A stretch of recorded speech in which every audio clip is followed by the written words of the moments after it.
We have 4 campaigns running right now. This is for the last 2 weeks.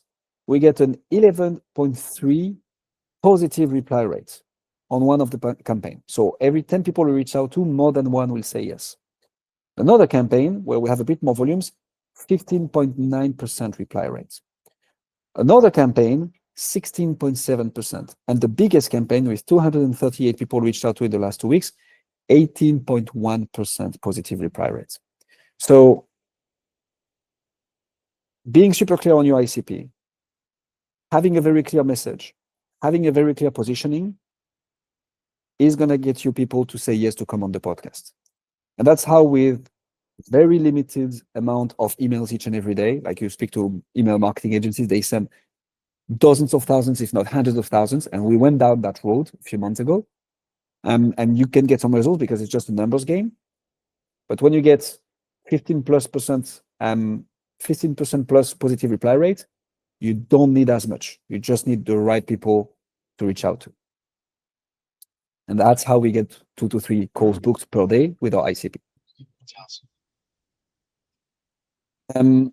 Super important. So you want to have as little friction as possible for your ICP to book the interview. So we discussed about friction in the previous mastermind. There is good friction and there is bad friction, meaning when you have lots of people coming to you and booking in your calendar, wink, wink, Albert, you want to put some friction to say, hey, look, this call will be useful to you only if you qualify. And so here you put your questions to qualify the lead. There is the replay of the mastermind from the 6th of November if you want to know more about this. On the other hand, if you do your homework beforehand, which is we go and select hand by hand who we want on the show and we reach out to them, we already know that they are qualified because we went to search for them. So super important to have someone who enriches the list and creates the right personalization. And then when they say yes, or when they're interested, you need to be crystal clear on what are the next steps. If they have questions, obviously you answer to them. We have templates for each questions because it's always the same type of questions anyways. So any email of an interested lead, we answer the question or say, hey, pumped to have you, glad you're interested. Here are the next steps. And it's always, I can propose some dates and times. Now we always say this to say like, hey, we're going to make it easy for you. Just let us know and we'll send you some dates and times that you can select from. Never, hey, what day and time works for you? Because that means they need to go to their calendar.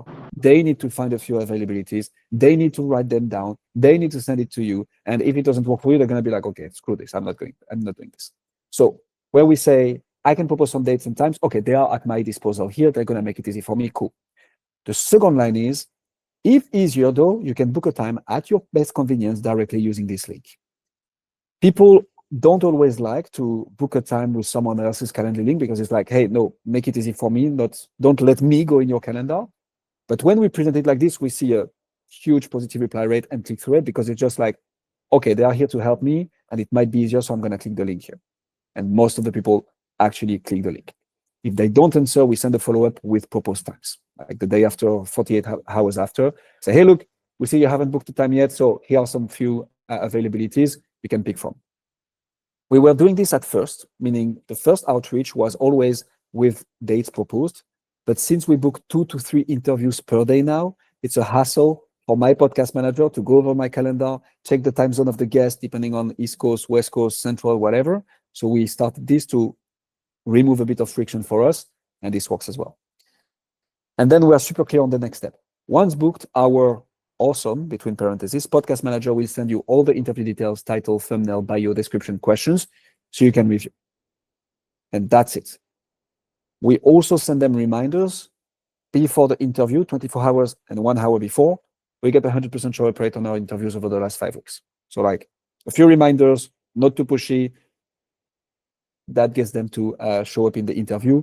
And if you've done the prep work of questions or even the pre-brief call beforehand, they will show up to the interview. And that's how we book 2 to 3 calls per day with our ICP. If you run a professional services firms and you are not growing as fast as you'd like, then I'd like to give you a free gift. My team and I have put together the B2B Podcasting Secrets Playbook, which is basically 3 years of my teams and I knowledge, solving branding and lead generation for good for professional services firms. So if this is you, then your business growth is directly linked to the number and the quality of the relationships that you're able to build with actual decision makers, also whilst building reputation and brand. And we got pretty good at helping people like you do exactly that using podcast. So the playbook has 9 sections, from how to even position it, to finding the first guests, how to transform content and guests into clients, all the way up to becoming the #1 influencer in your space. It includes visuals, videos, text, and templates, and case studies relevant to each and every section. And if you want to go even faster, then on the thank you page, you can book a call directly with my team, and we will look at your firm, see if we can help. And if so, we'll put together a tailored plan for your specific podcast that you can use and implement.